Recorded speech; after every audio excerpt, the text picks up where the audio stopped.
High বন্ধুরা, কেমন আছেন? আমার ভিডিও ভালো লাগলে আপনারা সাপোর্ট করে যেতে পারেন ও ফলো দিয়ে যেতে পারেন ও সাবস্ক্রাইব করে যেতে পারেন।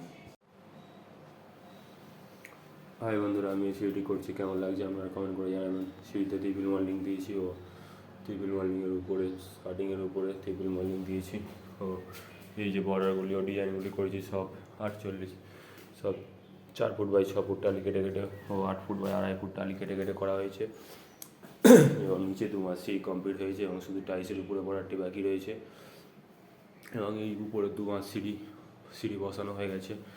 2 মাস সিঁড়ি উপরে 2 মাস সিঁড়ি কমপ্লিট হয়ে গেছে বসানো ও আজকে কাটিং লাগানো হবে ও নিচের ফ্লোরের বর্ডারটি দেখতে পাচ্ছেন কেমন করেছি আমি। এই বর্ডারের মাঝখানে একটু সিম্পল দেওয়ার কারণে একটু কেমন লাগছে ও নিচে স্টেপটি একটু হালকা করে রাউন্ড করে দিয়েছি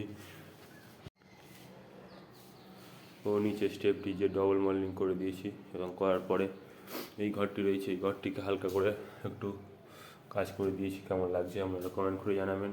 ও 2টি বক্স জানলা বাকি রয়েছে এখনও এবং একটি বাথরুম ও একটি কিচেন বাকি রয়েছে। এই বক্স জানলাটি আমি 74 ইঞ্চি লম্বা, 6 ফুট 2 ইঞ্চি লম্বা ও 4 ফুট চওড়া রয়েছে। এই জানলাটি কেমন লাগছে, আমরা ত্রিপল মল্ডিং করে দিয়েছি।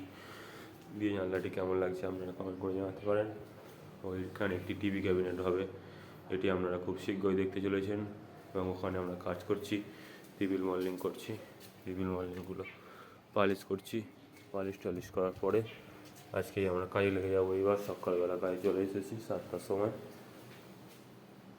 ভালো লাগলে আমার ভিডিও ভালো লাগলে আমাকে ফলো করে যেতে পারেন ও আমাকে সাবস্ক্রাইব করে যেতে পারেন।